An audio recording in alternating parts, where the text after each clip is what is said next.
Kajian Kitab.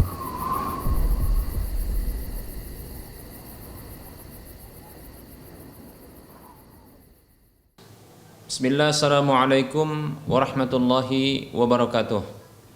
Innal hamdalillah nahmaduhu wa nasta'inuhu wa nastaghfiruh wa na'udzu billahi min shururi anfusina wa min sayyiati a'malina. May yahdihillahu fala mudilla lahu wa may yudlilhu fala hadiya lahu. Wa asyhadu an la ilaha illallah wahdahu la syarika lahu wa asyhadu anna Muhammadan abduhu wa rasuluhu sallallahu alaihi wasallam. Qala Allah tabaraka wa ta'ala, ya ayyuhalladzina amanu taqullaha haqqa tuqatih wa la tamutunna illa wa antum muslimun. Ya ayyuhan nasu taqu rabbakum alladzi khalaqakum min nafsin wahidah wa khalaqa minha zawjaha wa batha minhuma rijalan katsiran wa nisaa'a. Wattaqullaha alladzi tasaaluna bihi wal arham innallaha kana 'alaikum raqiba. Ya ayyuhalladzina amanu taqullaha wa qulu qawlan sadida yuslih lakum a'malakum wa yaghfir lakum dhunubakum wa may yuti'illaha wa rasulahu faqad faza fawzan 'azima. Amma ba'd. Fa inna asdaqal hadisi kitabullah wa khairal huda huda Rasulillah sallallahu alaihi wasallam wa syarrul umuri muhdatsatuha wa kullu muhdatsatin bid'ah wa kullu bid'atin dhalalah wa kullu dhalalatin finnar. Para pemirsa Rosyad TV dan para pendengar Radio Medan Mengaji serta para pemirsa media-media sunnah yang turut serta menyiarkan kajian ini. Alhamdulillah, segala puji hanya untuk Allah, zat yang selalu dan senantiasa memberikan kebaikan dan kenikmatannya kepada kita. Selawat serta salam tak lupa kita ucapkan untuk Nabi-Nya Muhammad sallallahu alaihi wasallam. Semoga Allah Subhanahu wa taala senantiasa memberikan petunjuk dan hidayahnya kepada kita di mana saja kita berada, dan semoga Allah Subhanahu wa taala mewafatkan kita di atas ketaatan kepada Allah dan Rasul-Nya. Semoga Allah Subhanahu wa taala menjauhkan kita, menjaga kita, melindungi kita dari segala keburukan dalam kehidupan di dunia dan di akhirat kita. Baik para hamba Allah rahimani wa rahimakumullah, kepada para media yang turut serta, media sunnah yang turut serta menyiarkan kajian ini, kami ucapkan syukran jazilan wa jazakumullahu khaira. Baik para hamba Allah rahimani wa rahmakumullah, kita lanjutkan pembahasan kitab Minhajul Muslim di bab yang kedua, masih tentang pembahasan adab. Dan kita akan lanjutkan fasal yang ketujuh, pembahasan tentang adab persaudaraan karena Allah, cinta dan benci karena Allah Subhanahu wa ta'ala. Kita masih menyebutkan tentang keutamaan-keutamaan tentang persaudaraan karena Allah Subhanahu wa taala. Untuk merajut persaudaraan karena Allah Subhanahu wa taala, cinta karena Allah dan benci karena Allah. Baik para hamba Allah rahimani wa rahimakumullah, dalam hadis Rasulullah sallallahu alaihi wasallam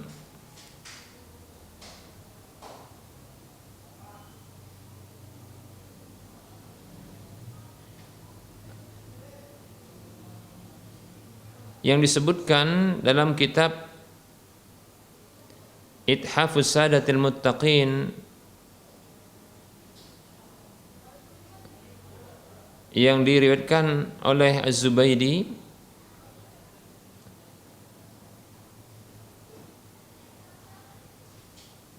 dan yang lainnya, kita akan sebutkan hadis inna haula al-arsy manabira min nurin, inna haula al-arsy manabira min nurin. Sesungguhnya di sekitar arsy itu, arsy artinya atau arsy adalah makhluk yang paling besar dan makhluk yang paling tinggi. Sesungguhnya kata Nabi SAW, di sekitar arsy itu ada mimbar-mimbar yang berasal atau terbuat dari cahaya. Alaiha qaumun libasuhum nurun, Di atas mimbar-mimbar itu ada orang-orang yang pakaian mereka itu adalah cahaya. Wa wujuhuhum nurun, dan wajah-wajah mereka itu bercahaya. Laisu bi anbiya'a wala syuhada'a. Mereka itu bukanlah nabi, bukanlah para nabi, dan juga bukanlah para orang-orang yang mati syahid. Yaghbituhumun nabiyyuna wasyuhada'u. Para nabi dan orang-orang yang menjadi syahid, orang-orang yang mati syahid, mereka itu cemburu dengan mereka itu, dikarenakan kedudukan mereka, ya, yaitu mendapatkan mimbar-mimbar yang terbuat dari cahaya, pakaian mereka bercahaya, dan wajah mereka pun bercahaya. Faqalu, maka para sahabat bertanya kepada Nabi SAW, ya Rasulullah, wahai Rasulullah, sifhum lana, berikan kepada kami ciri-ciri mereka itu, atau sifatkan mereka itu kepada kami, demikian. Faqala sallallahu alaihi wasallam, maka Nabi sallallahu alaihi wasallam bersabda, al-mutahabbuna fillahi wal mutajalisuna fillahi wal mutazawiruna fillahi. Mereka itu adalah orang-orang yang saling mencintai karena Allah. Mereka duduk itu dan bertemu, membuat majelis itu karena Allah, dan mereka itu adalah orang yang saling mengunjungi karena Allah. Masya Allah, ya, ini merupakan motivasi untuk saling cinta karena Allah, ya, merajut ukhuwah karena Allah, sehingga, ya, kalaupun harus bertemu dan duduk itu karena Allah, dan kalaupun harus saling mengunjungi itu karena Allah Subhanahu wa taala. Demikian, ya, para hamba Allah rahimani wa rahimakumullah. Maka hendaknya, ya, ini yang kita miliki agar kita mendapatkan keutamaan seperti ini, ya, cinta karena Allah, ya, bertemu karena Allah, kalaupun berpisah itu karena Allah, ya. Kemudian kalau saling mengunjungi itu pun karena Allah Subhanahu wa taala. Demikian para hamba Allah rahimani wa rahimakumullah. Kemudian dalam hadis yang lain, hadis yang dikeluarkan oleh Imam Ahmad dalam musnadnya, Nabi Muhammad sallallahu alaihi wasallam bersabda, innallaha ta'ala yaqulu, sesungguhnya Allah taala berfirman, ini hadis qudsi. Allah berfirman, haqqat mahabbati lilladina yatazawaruna min ajli wa haqqat mahabbati lilladina yatanasaruna min ajli. Kata Nabi sallallahu alaihi wasallam, sesungguhnya Allah Subhanahu wa taala berfirman, kecintaanku berhak untuk orang-orang yang saling mengunjungi karenaku, dan kecintaanku berhak untuk orang-orang yang saling menolong karenaku. Masya Allah, ya. Baik para hamba Allah rahimani wa rahimakumullah. Nah, ini kita katakan kembali, ya, cinta karena Allah Subhanahu wa taala, maka ini akan mendapatkan keutamaan berupa cinta Allah Subhanahu wa taala. Tentunya tidak ada yang lebih besar, tidak ada yang lebih besar, ya, walaupun mungkin ada yang sepantaran, ada yang sama, ya, yaitu nikmat berupa cinta Allah yang Allah berikan kepada hambanya, ya, demikian. Ini kenikmatan yang luar biasa.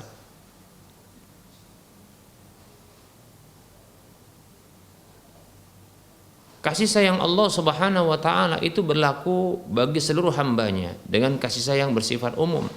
Tapi cinta, maka ini kekhususan para hamba Allah rahimani wa rahimakumullah. Cinta ini kekhususan, makanya kita dapatkan dalam Al-Qur'an, cinta Allah Subhanahu wa taala cinta kepada orang-orang yang khusus, tidak sembarangan, ya, tidak semua orang yang Allah cintai, demikian. Nah, di antara hamba yang berhak untuk mendapatkan kecintaan Allah Subhanahu wa taala, yang mereka ini sesungguhnya saling mencintai karena Allah Subhanahu wa taala, ya. berkunjung karena Allah Subhanahu wa taala, ya saling menolong karena Allah Subhanahu wa taala. Demikian para hamba Allah rahimani wa rahmakumullah.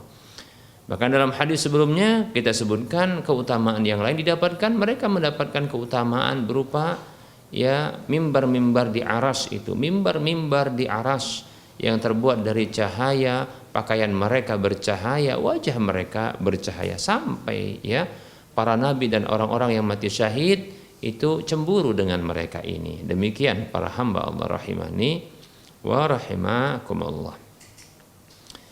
Berikutnya kita akan sebutkan hadis yang ini masyhur ya, hadis yang masyhur, hadis yang diriwayatkan oleh Imam Bukhari dalam kitab sahihnya, demikian pula Imam Muslim dalam kitab sahihnya,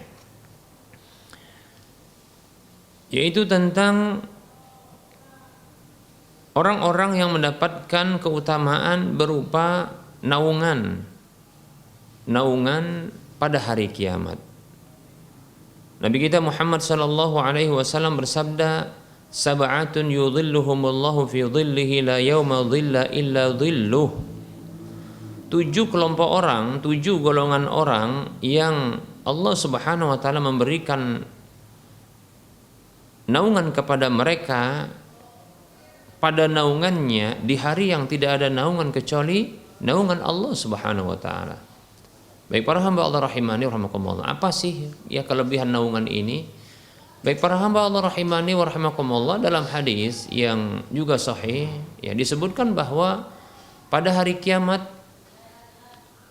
matahari itu didekatkan. Dalam satu riwayat disebutkan 1 jengkal, dalam yang lain disebutkan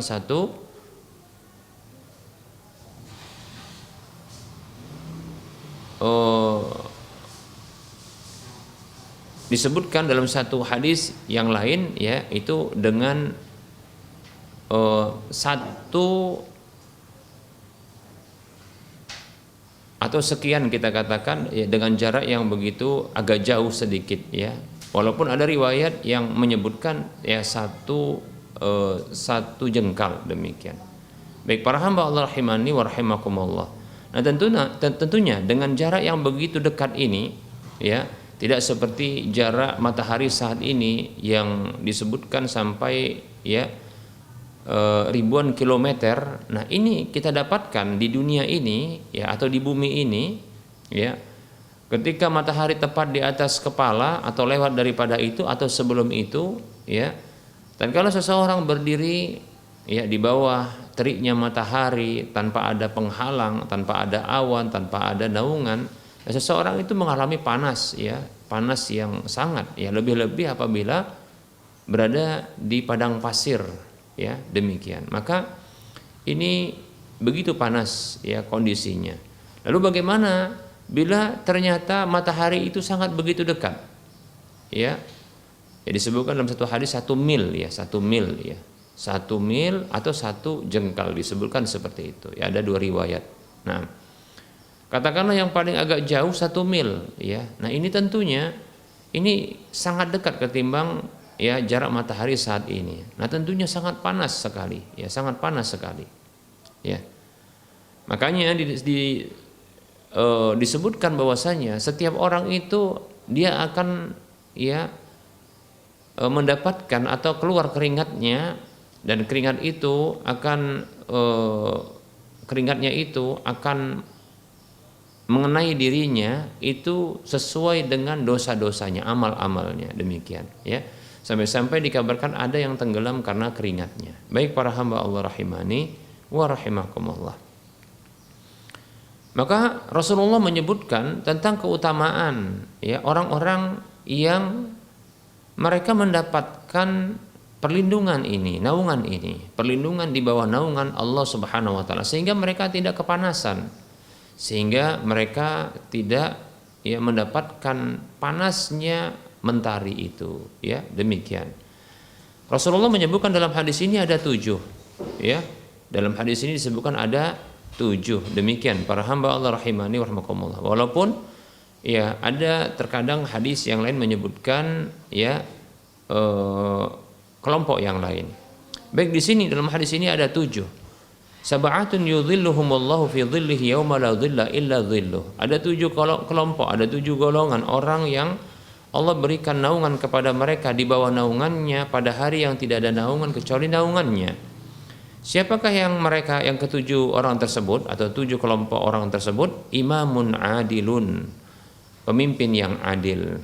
Baik, nah ini motivasi bagi para pemimpin saat ini agar mereka berlaku adil. Ya, mereka berlaku adil, demikian ya. Bila mereka berlaku adil, maka kelak mereka akan mendapatkan naungan ya di bawah naungan Allah Subhanahu wa taala, di bawah naungan Allah ya, di bawah naungan Allah Subhanahu wa taala yang tidak ada naungan kecuali naungan Allah ketika itu ya. Seperti itu. Apa bentuk naungan itu? Wallahu taala alam, yang jelas itu akan menghalangi dari panas dan teriknya matahari. Demikian ya. Baik, yang pertama adalah imamun adil, pemimpin yang adil. Nah, ini motivasi bagi Anda semua wahai para pemimpin untuk berlaku adil. Kemudian yang kedua, wasyabun nasya'a fi ibadatillahi. Yang kedua adalah pemuda yang dia tumbuh kembangnya di dalam ibadah kepada Allah. Nah, ini dia ya. Nah, ini juga motivasi bagi para pemuda. Bagi para pemuda agar mereka ya senantiasa beribadah kepada Allah, taat kepada Allah Subhanahu wa taala ya. Ya, tidak hura-hura ya, tidak pula berbuat durhaka kepada Allah Azza wa Jalla, demikian. Ya, ini motivasi bagi para pemuda ya, agar mereka tidak memiliki prinsip ya seperti ini. Ya, hura-hura di dunia kemudian mati masuk surga. Nah, begitu ya. Ya, bagaimana bisa? Ya, hura-hura di dunia bahkan berbuat durhaka, lantas nanti ya mati tidak disiksa, tidak masuk neraka, kemudian masuk ke dalam surga. Nah, ini ya, ini bisa dikatakan mustahil kecuali orang-orang yang Allah rahmati ya. Sehingga di penghujung hidupnya barangkali dia bertobat kepada Allah Subhanahu wa taala. Baik ya. Baik para hamba Allah rahimani wa rahimakumullah. Pemuda yang tumbuh kembang ya di dalam ibadah kepada Allah Subhanahu wa taala. Ya, beruntung bagi para pemuda yang Masya Allah mereka ini ya senantiasa taat kepada Allah Subhanahu wa taala. Ya, mereka memiliki aktivitas-aktivitas yang bermanfaat bagi manusia ya, baik itu dalam ibadah atau membantu orang lain dalam ibadah, nah seperti itu, atau kegiatan-kegiatan sosial yang ini tentunya adalah ibadah. Baik para hamba Allah rahimani wa rahimakumullah. Berikutnya adalah yang ketiga, warajulun qalbuhu mu'allaqun bil masjidi idza kharaja minhu hatta ya'uda ilaihi. Kemudian yang ketiga adalah laki-laki yang hatinya itu bergantung dengan masjid. Maksudnya adalah hatinya senantiasa terkait dengan masjid, demikian. Ya. Hatinya terpaut dengan masjid. Kalau seandainya disebutkan idza kharaja minhu, kalau dia keluar ya dari masjid tersebut, maka hatta ya'uda ilaihi, sehingga ia kembali kepadanya. Nah, sampai seperti itu ya. Kalaupun harus keluar dari masjid, maka dia berpikir bagaimana dia bisa kembali ke masjid tersebut ya, bukan masjid yang sama, yang penting adalah terkait dengan masjid, demikian ya, memakmurkan masjid. Nah, seperti itu ya. Kalaupun seandainya nanti dia memiliki kegiatan di luar masjid ya, maka dia teringat waktu-waktu sholat ya yang harus dilaksanakan di masjid secara berjamaah. Dia tidak ingin tertinggal, maka segala ya kegiatan di luar masjid itu disesuaikan dengan waktu-waktu sholat sehingga tidak luput dari ya sholat berjamaah di masjid. Demikian seperti itu ya. Apapun kegiatannya, apapun ya aktivitasnya di luar masjid ya, jadwal-jadwal ya kegiatan di luar masjid, maka dia senantiasa menyesuaikan dengan kegiatan di dalam masjid, yaitu sholat 5 waktu. Demikian para hamba Allah rahimani wa rahimakumullah. Nah, ini orang yang ketiga. Ya, beruntung bagi ya seorang laki-laki yang hatinya terpaut dengan masjid. Baik ya. Kemudian berikut yang keempat adalah warajulani tahabba fillahi fajtama'a ala dzalika wa tafarraqa alaihi. Kemudian yang kedua, yang keempat adalah ya dua orang yang saling mencinta karena Allah, berkumpul keduanya itu karena Allah dan terpisah karena Allah Subhanahu wa taala. Masya Allah ya, luar biasa ini ya. Jadi kalau harus bertemu itu karena Allah, kalau terpisah pun karena Allah. Apa contoh kalau bertemu karena Allah? Ya, bertemu itu seperti contohnya di majelis ilmu. Janjian, yuk ketemu di majelis ilmu ya. Ayo ketemu di mana? Di masjid. Ngapain? Salat ya. Salat Jumat ya. Kemudian atau sholat berjamaah. Nanti kita habis itu menyelesaikan masalah ya yang terjadi di satu tempat. Contohnya seperti itu. Atau nanti kita ngobrol demikian. Nah seperti itu ya. Kalaupun terpisah, ya terpisahnya itu karena Allah. Bagaimana terpisah karena Allah? Terpisah dikarenakan melakukan kegiatan-kegiatan ibadah. Yang satu barangkali ya dia punya kegiatan untuk berbakti kepada orang tuanya. Yang satu dia mencari nafkah, demikian harus terpisah. Nah seperti itu karena Allah Subhanahu wa taala. Demikian para hamba Allah rahimani wa rahmakumullah. Jadi dua orang yang saling mencintai karena Allah, kalau seandainya bertemu itu karena Allah, dan kalaupun terpisah itu karena Allah. Demikian para hamba Allah rahimani wa rahimakumullah. Kemudian yang keenam disebutkan oleh Nabi, yang kelima disebutkan oleh Nabi sallallahu alaihi wasallam berikut ini ya. Wa rajulun dzakarallaha khaliyan fafadat ainahu ya. Orang yang kelima, golongan yang kelima adalah seseorang yang dia ingat kepada Allah dalam kondisi bersendirian lalu melelehlah air matanya. Masya Allah ya. Menitislah air matanya. Baik para hamba Allah rahimani wa rahimakumullah. Nah, ini orang yang luar biasa. Ya, orang yang cinta karena Allah, ya, atau cinta kepada Allah, takut kepada Allah, demikian. Nah, seperti itu, berharap kepada Allah. Kalau dia ingat Allah, bisa jadi itu karena cintanya kepada Allah, maka dia pun ya meneteskan air mata. Betapa tidak, dia ingat bahwa segala sesuatu kebaikan yang dia rasakan itu datang dari Allah Subhanahu wa taala. Ya, datang dari Allah Subhanahu wa taala. Segala kebaikan yang dia rasakan itu datang dari Allah. Segala kenikmatan itu datang dari Allah. Terkadang dia tak memintanya tapi Allah memberikannya. Demikian. Allah begitu perhatian dengan dia. Seperti itu.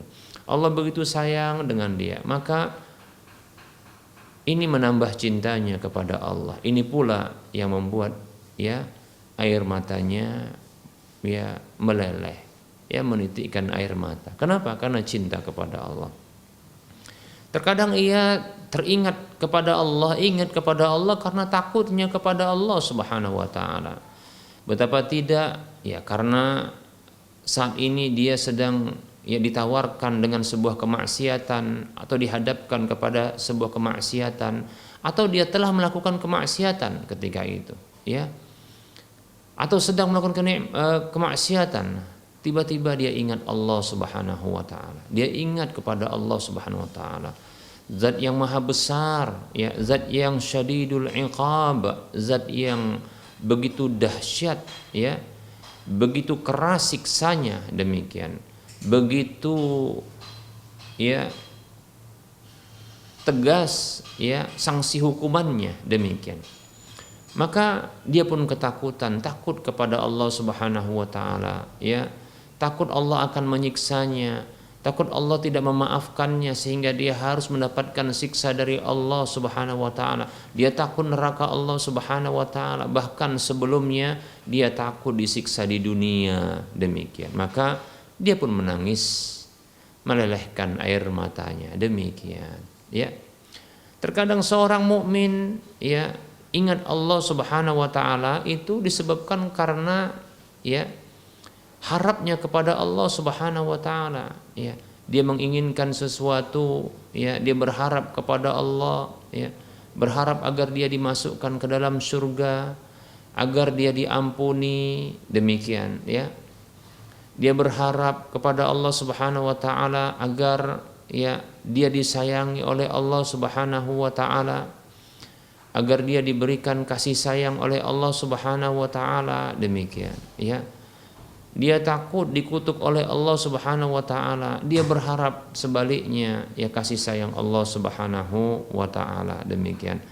Nah, harapan-harapan yang besar dari Allah ini pun membuatnya menitikkan air mata, dia pun menangis, demikian. Nah, itu ketika dia bersendirian, ya, dia bersendirian, ya, demikian. Baik para hamba Allah rahimani wa rahimakumullah, berikutnya, ya, orang yang keenam atau golongan orang yang keenam adalah warajulun da'athu imra'atun zatu hasabin wa jamalin faqala inni akhafullaha ta'ala. Yang keenam adalah seseorang yang diajak oleh seorang wanita yang punya kedudukan dan kecantikan. Lalu ia mengatakan, diajak apa ini? Berbuat zina, berbuat maksiat. Ya, kita katakan bukan hanya kedudukan, bukan hanya seperti ini, ya. Tidak mesti pula seperti ini, ya. Yang jelas adalah ketika seseorang itu ditawarkan kemaksiatan kepada Allah, kemaksiatan, ya, untuk bermaksiat kepada Allah, yaitu dengan cara berzina, ya, demikian, ya, berzina, ya, atau kita katakan pacaran diam-diam, maka dia mengatakan, ya, kepada wanita tersebut, inni akhafullaha ta'ala, sesungguhnya aku takut kepada Allah Subhanahu wa taala, demikian, ya. Nah, seperti itu. Ya, ketika seseorang ditawarkan kemaksiatan, kedurhakaan kepada Allah, maka dia katakan, aku takut kepada Allah, sungguh aku takut kepada Allah, demikian, ya. Nah, ini orang yang mendapatkan, ya, naungan kelak di bawah naungan, ya, yang tidak ada naungan kecuali naungan Allah ketika itu. Baik para hamba Allah rahimani wa rahimakumullah, kita akan sebutkan yang terakhir, ya, disebutkan yang terakhir. Yang ketujuh di sini adalah warajulun tasaddaqa bi sadaqatin fa akhfaha hatta la ta'lama shimaluhu ma tunfiqu yaminuhu, yaitu seseorang yang dia bersedekah dengan sebuah sedekah lalu dia menyembunyikannya sampai-sampai tangan kirinya tak mengetahui apa yang diinfakkan oleh tangan kanannya. Sebagian ulama mengatakan, ya, ini kiasan, ya, kiasan, ya, saking seringnya, ya, begitu seringnya dia berinfak sampai-sampai yang terdekat saja nggak tahu, demikian. Nah, ya, demikian. Ada pula yang dimaksudkan di sini sampai orang-orang dekat seperti itu, istrinya, keluarganya, itu tidak mengetahui apa yang diinfakkannya, demikian, seperti itu, ya. Baik para hamba Allah rahimani wa rahimakumullah. Ini hadis dikeluarkan oleh Imam Bukhari dan Muslim. Baik para hamba Allah rahimani wa rahimakumullah, kita cukupkan untuk penyampaian materi pada pertemuan kali ini. Insyaallah taala kita akan lanjutkan pada waktu mendatang. Kita buka saja sesi soal jawab. Bagi para pemirsa dan para pendengar sekalian yang ingin berinteraktif, yang ingin bertanya langsung lewat telepon, maka silahkan hubungi nomor layanan kami 08 12 12 12 8834. Ya, di nomor yang sama bisa juga, ya, Anda layangkan pertanyaan lewat chatting WhatsApp, ya, secara tertulis tentunya. Baik para hamba Allah rahimani wa rahimakumullah. Kita buka pertanyaan pertama. Bismillah. Bagaimana cara minta maaf dengan orang yang kita gunjingin, yaitu mencemar nama baik? Kita sudah minta maaf berkali-kali lalu ia maafkan. Apakah dosa kita sudah terlepas dan sumpahnya juga sudah terhapus? Demikian, ya, karena kita sudah minta ridho darinya.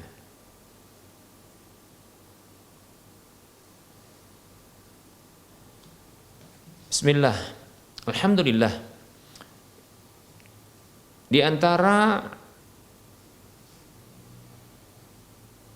syarat-syarat bertobat dari dosa yang terkait dengan hak manusia yang dizalimi, seperti contohnya ya menggunjing, ini adalah kezaliman pada kehormatan ya manusia, mencemarkan nama baik, ya merusak nama baik. Nah, ini termasuk ya dosa yang terkait dengan hak orang lain yang dizalimi tentunya. Ya. Maka selain dari syarat taubat yang 3, yang pertama itu adalah al-iqla', melepaskan diri dari dosa tersebut. Kemudian yang kedua an-nadmu, yaitu menyesal atas dosa yang dilakukan tersebut. Kemudian yang ketiga adalah al-azmu, bertekad untuk tidak mengulangi di waktu berikutnya. Demikian. Maka ditambahkan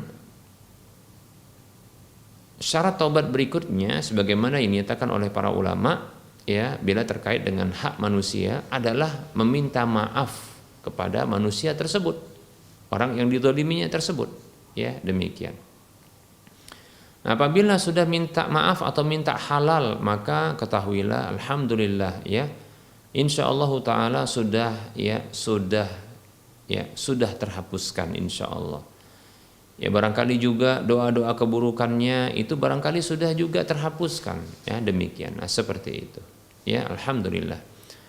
Nabi Shallallahu Alaihi Wasallam bersabda dalam hadis yang diriwayatkan oleh Imam Bukhari dalam kitab Sahihnya, Nabi Muhammad Shallallahu Alaihi Wasallam bersabda, "Man kanat lahu madlamatun li akhihi min 'irdihi aw syai'in minhu, falyatahallalhu minhu al-yawma qabla an la yakuna dinarun wala dirhamun."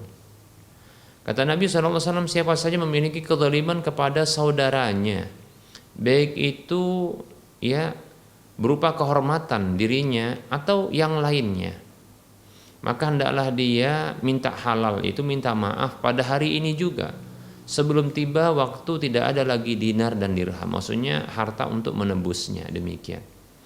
Apabila dia memiliki kebaikan-kebaikan, maka diambil dari kebaikan tersebut, ya, seukuran kezaliman kepada saudaranya, lalu diberikan kepada saudaranya. Demikian. Kalau telah habis kebaikan-kebaikannya, maka diambil dosa dan kesalahan orang yang dizalimi tersebut lalu dibebankan kepada dia. Demikian, ya. Nah, namun apabila sudah minta halal dan dihalalkan, minta maaf dan dimaafkan, alhamdulillah, maka berarti tidak berlaku, ya, sesuatu yang dikhawatirkan tersebut. Tidak akan diambil kebaikannya dan tidak akan, ya, ditimpakan, ya, keburukan orang yang dizaliminya kepadanya. Demikian. Nah, seperti itu, ya. Dan tidak akan juga berlaku insyaallah taala, ya, sumpah dan doa keburukan untuknya karena sudah dimaafkan. Demikian, ya.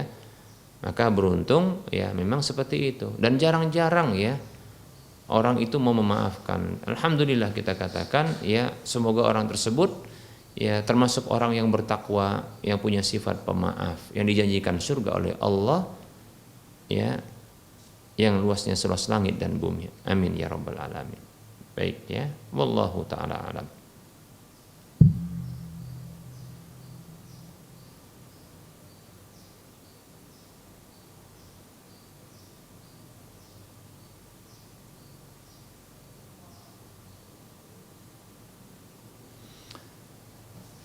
Baik, ada pertanyaan.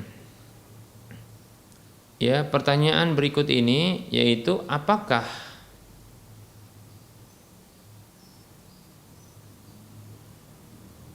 bisa berlaku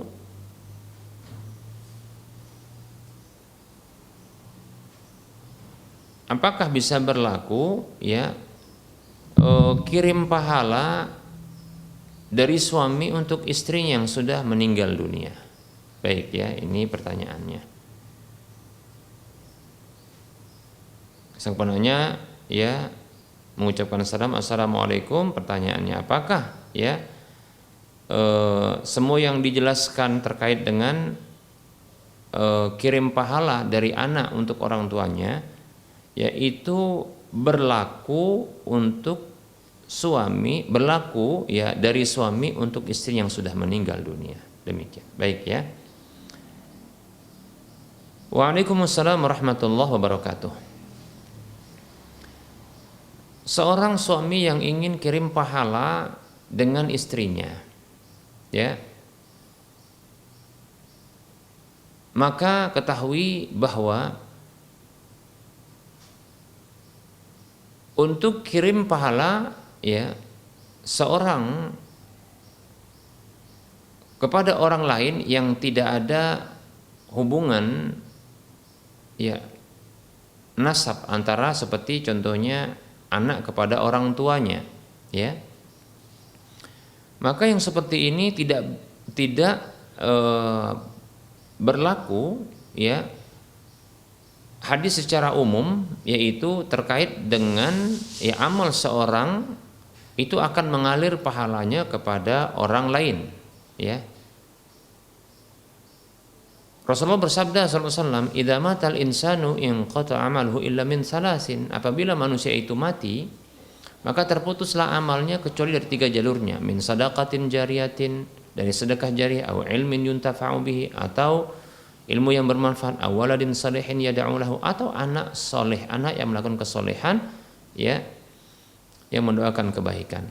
Maka kita katakan, ya, karena ini pertanyaannya terkait dengan suami yang masih hidup ingin kirim pahala kepada istrinya, maka kita katakan amalan suami tidaklah bisa mengalirkan pahalanya kepada istri, ya, demikian, ya, karena istri bukanlah hasil usaha dari suami. Nah, demikian. Hanya saja amalan-amalan khusus seperti contohnya doa, ya, doa kebaikan untuk sang istri, atau kebalikannya istri yang masih hidup untuk suaminya, demikian, seperti itu. Maka ini berlaku insyaallah taala, ya. Begitu juga doa ampunan, ya, doa ampunan. Bahkan Nabi SAW itu mendoakan ampunan untuk Abu Salamah. Ketika Abu Salamah wafat, ya, Rasulullah SAW itu mendoakan untuknya, Allahumma ighfir li Abi Salamah, ya Allah ampuni Abu Salamah, demikian, ya. Jadi permohonan ampun untuk orang yang sudah meninggal dunia, maka itu akan sampai insyaallah taala, demikian, ya. Nah, begitu juga kita sebutkan bahwasanya, nah ini, ya, permohonan ampun ini akan meninggikan derajat orang tersebut insyaallah taala, demikian. Hanya saja amal orang yang masih hidup ini nggak akan bisa, ya, mengalirkan pahala, nggak akan bisa mengalir kepada orang yang sudah wafat, kecuali, ya, apabila orang yang masih hidup itu adalah anaknya, yang sudah wafat itu adalah orang tuanya, demikian, seperti itu, ya. Nah, tapi kalau amalan-amalan yang lain yang ini dilakukan, ya,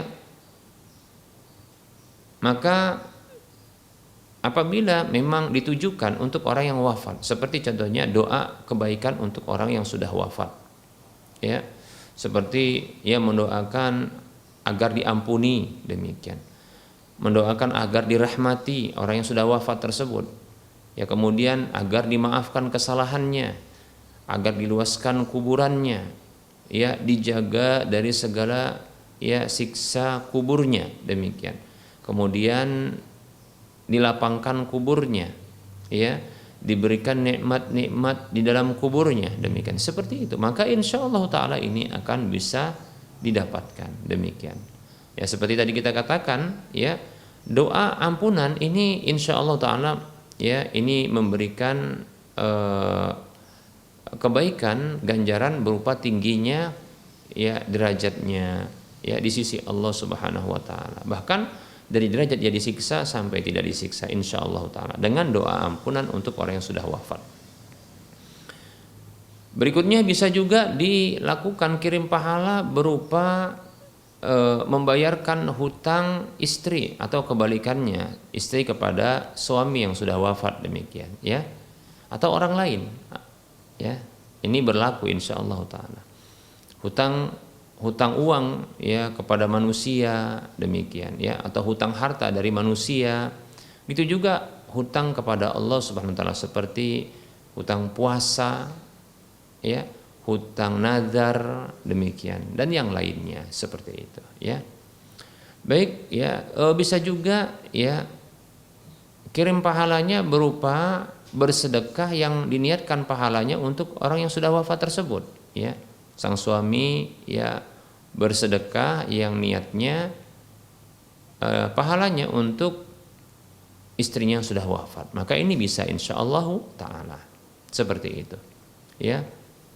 Demikian begitu juga badal haji, ya, badal haji, badal umroh kita katakan. Nah, tentunya bagi orang yang membadalkan itu dipersyaratkan menurut pendapat yang kuat adalah orang tersebut sudah haji atau sudah umroh terlebih dahulu, demikian, ya. Wallahu taala a'lam. Semoga bermanfaat.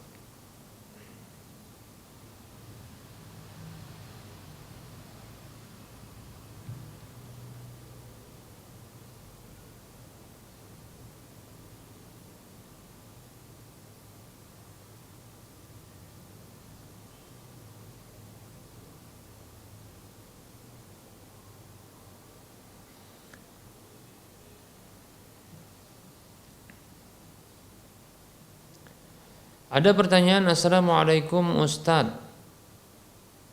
Sebelum masuk bulan Ramadan, saya ingin puasa Nabi Daud sampai di ujung bulan Sya'ban. Apakah ini dibolehkan Ustadz? Selama ini alhamdulillah saya lakukan puasa Senin Kamis.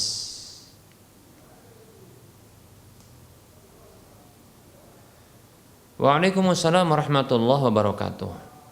Dalam satu hadis Nabi SAW dikabarkan beliau oleh Aisyah radhiyallahu anha, ya, dikabarkan beliau oleh Aisyah radhiyallahu anha, beliau ini melakukan puasa yang lebih banyak, ya, di bulan Sya'ban, demikian, ya, seperti itu.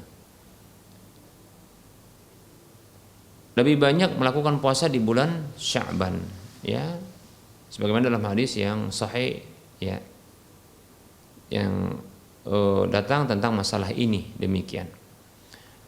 Baik, ya, apabila seseorang ingin berpuasa dengan puasa Nabi Daud, dan tentunya ini adalah puasa yang paling afdol, karena demikian pengkabaran Nabi SAW dalam hadis yang diriwayatkan oleh Imam Bukhari dan yang lainnya, ya, dari sahabat Abdullah bin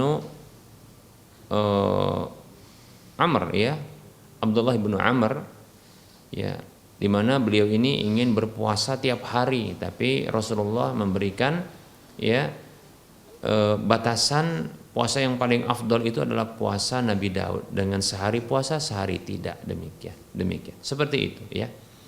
Jadi ini puasa yang paling afdol. Maka silahkan bila ingin berpuasa dengan puasa Nabi Daud di bulan Sya'ban, bahkan tentunya ini akan menjadi lebih banyak seperti itu, ya, maka silahkan, tidak mengapa. Alhamdulillah, kebiasaan puasa Senin dan Kamis ini sebuah kebiasaan yang baik dan bagus tentunya, demikian. Bila ingin menambah di bulan Sya'ban, maka ya dengan puasa Nabi Daud, maka ini bagus, ya, demikian, ya. Hanya saja saya sarankan untuk mendekati bulan Ramadan, maka sebaiknya tidak berpuasa sehari atau 2 hari sebelum Ramadan, ya, kecuali apabila puasa itu adalah hari itu yang mau dipuasa itu adalah hari yang biasa dipuasai, contohnya hari Senin atau hari Kamis, maka silakan. Tapi kalau seandainya tidak biasa, lebih-lebih untuk puasa Nabi Daud ini baru dimulai puasa Nabi Daud ini, ya, yang sebelumnya hanya membiasakan puasa Senin dan Kamis, maka saya sarankan untuk, ya, tidak mendahului Ramadan itu dengan puasa sehari atau 2 hari sebelumnya, demikian, ya, karena memang ada larangan Nabi SAW, ya, janganlah salah seorang di antara kalian mendahului, ya, Ramadan itu dengan puasa sehari atau 2 hari, demikian, nah, seperti itu, ya, kecuali memang apabila hari tersebut adalah hari yang biasa dipuasai, ya, seperti contohnya puasa Senin atau Kamis. Yang diprediksi untuk puasa Ramadan kali ini itu barangkali akan dimulai di hari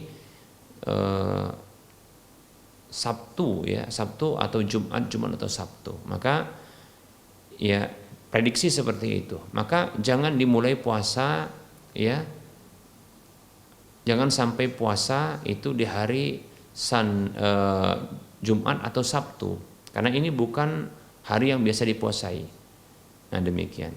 Nah apabila katakanlah ya jatuhnya Ramadan itu di hari Jumat, maka silakan mempuasai hari Kamisnya. Kenapa? Karena hari Kamis itu biasa untuk dipuasai, tidak mengapa ya. Wallahu ta'ala a'lam.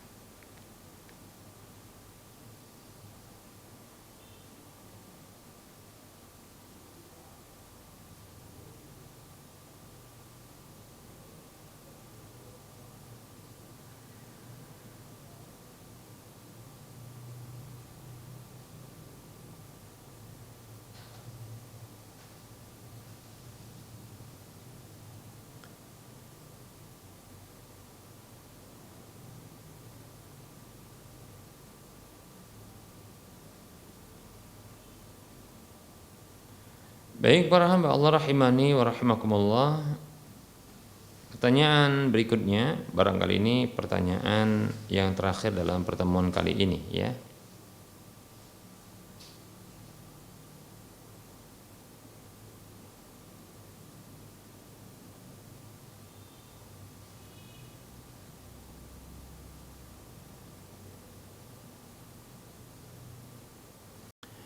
Ada pertanyaan, Assalamualaikum Ustadz. Yang pertanyaan mau nanya terkait ini. Yang pertama adalah bagaimana hukum jika tidak ikut BPJS sementara pemerintah ya sudah mewajibkan, ya demikian. Kemudian yang kedua, saya sekeluarga sudah punya BPJS, namun itu syarat ketentuan dari perusahaan tempat kerja. Jika bekerja di perusahaan itu, ya wajib untuk ikut BPJS. Apakah saya berdosa? Baik ya. Waalaikumsalam warahmatullahi wabarakatuh. Ya. BPJS apabila sudah diwajibkan oleh pemerintah, ya, maka apabila tidak mengikuti ya BPJS, maka banyak layanan-layanan publik yang tidak bisa didapatkan oleh warga atau masyarakat yang tidak ikut BPJS. Maka sebagaimana fatwa sebagian ulama ya itu membolehkan ya untuk mengikuti asuransi konvensional yang ada ribanya ya apabila diwajibkan oleh pihak penguasa. Demikian ya, walaupun ada ribanya. Adapun BPJS yang bersifat kesehatan, maka ribanya hanya pada denda keterlambatan saja. Adapun BPJS yang ketenagakerjaan seperti tunjangan hari tua dan yang semisalnya pensiun dini itu atau pensiun ya, itu memang ada riba ya, ada ribanya ya. Ya. Demikian, ada riba, ada ghorornya, demikian. Nah, seperti itu. Ya, atau ada judinya. Baik para hamba Allah rahimani wa rahimakumullah. Nah, sebagian ulama mengatakan bahwasanya ya dibolehkan karena sebab ada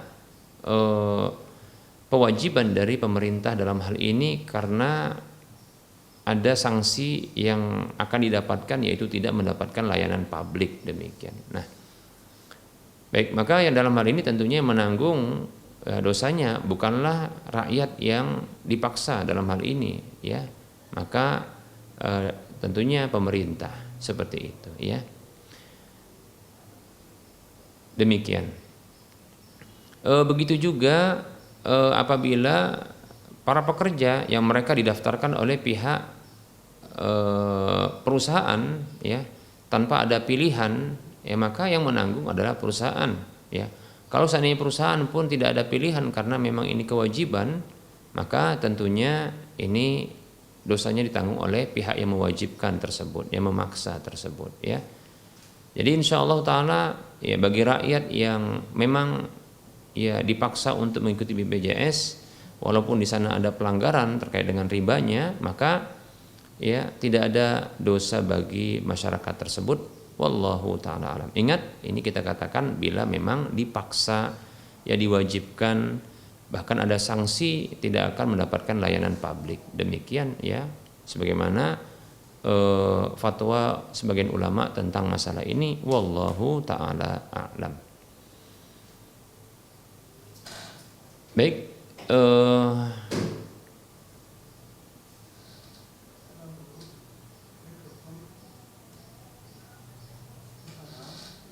baik, ada pertanyaan dari pemirsa yang ingin bertanya, silahkan. Ya. Dari siapa, di mana?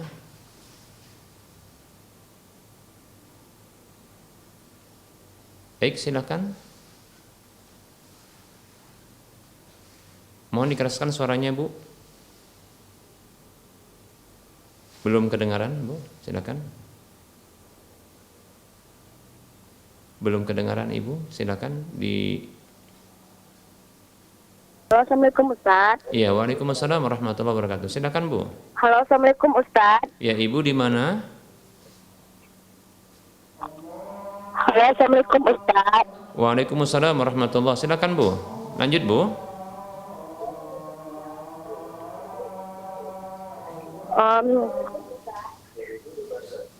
Ya, waalaikumsalam. Silakan.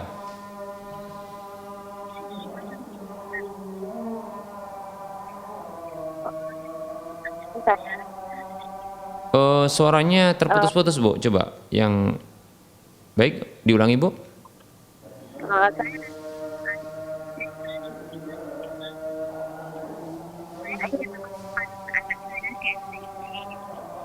Kurang jelas, Bu.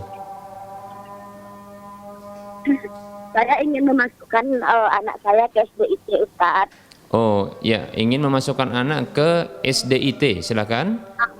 Ya, ke SDIT. Tapi biayanya kan kalau 5 juta.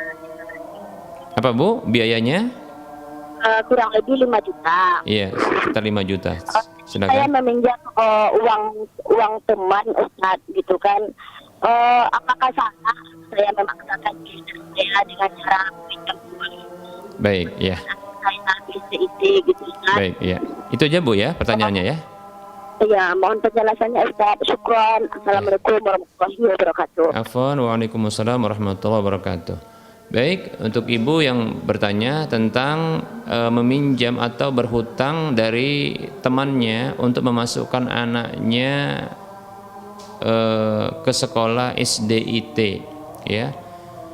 Baik, tentunya berhutang, ya, ini dibolehkan pertama apabila memang untuk kebutuhan, dan pendidikan merupakan kebutuhan. Ya, lebih-lebih barangkali dipilihnya SDIT, ya, Sekolah Dasar Islam Terpadu, dikarenakan ada muatan pelajaran agama yang berlebih ketimbang sekolah-sekolah umum, demikian ya. Kemudian syarat yang kedua, kebolehannya adalah mampu untuk membayarnya, ya. Jika memang mampu untuk membayarnya, maka ini dibolehkan insyaallah taala, demikian ya. Tidak masalah, ya, bukan merupakan tindakan yang memaksa apabila memang mampu untuk membayar hutang dari hutang tersebut, ya. Jadi kalau berhutang untuk kebutuhan yang penting seperti pendidikan, seperti seperti untuk kebutuhan makan, ya, itu perkara yang urgen, yang penting, maka itu boleh untuk berhutang karena itu. Dan berikutnya adalah mampu untuk membayar, ya. Jadi ibu apabila punya kemampuan untuk membayar walaupun dengan cara mencicil, ya, di waktu yang sudah disepakati, maka insyaallah taala ini tidak mengapa, ya. Ya, silakan Bu, ya. Wallahu taala alam. Barangkali ini materi dan jawaban pertanyaan yang bisa kita berikan pada pertemuan kali ini, karena di sini di Medan, Sumatera Utara ini sudah masuk waktu sholat duhur, ya. Oleh karenanya kita cukupkan apa yang bisa kita sampaikan pada pertemuan kali ini. Tentunya dalam penyampaian ini banyak kesalahan, kekurangan dan kekeliruan. Kepada Allah saya mohon ampun, dan kepada para hadirin, para pemirsa dan para pendengar saya mohon maaf ya. Kebenaran itu datang dari Allah, maka ambillah. Kekurangan dan kesalahan serta kekeliruan itu datang dari saya pribadi yang bisikan syaitan, maka tinggalkanlah. Seperti biasa, sebelum kita mengakhiri perjumpaan ini, kita berikan motivasi untuk membebaskan lahan, berdonasi untuk membebaskan lahan masjid yang nanti akan dibangun, ya, Masjid Al-Muwahhidin untuk wilayah Medan dan sekitarnya. Kekurangan dana kita sekitar 2,1 sekian miliar rupiah. Kita memiliki peluang yang masih besar dan banyak untuk bisa memiliki aset akhirat yang minimal pahalanya 700 kali lipatnya. Dan ini akan terus mengalir ketika dimanfaatkan walaupun kita telah tiada.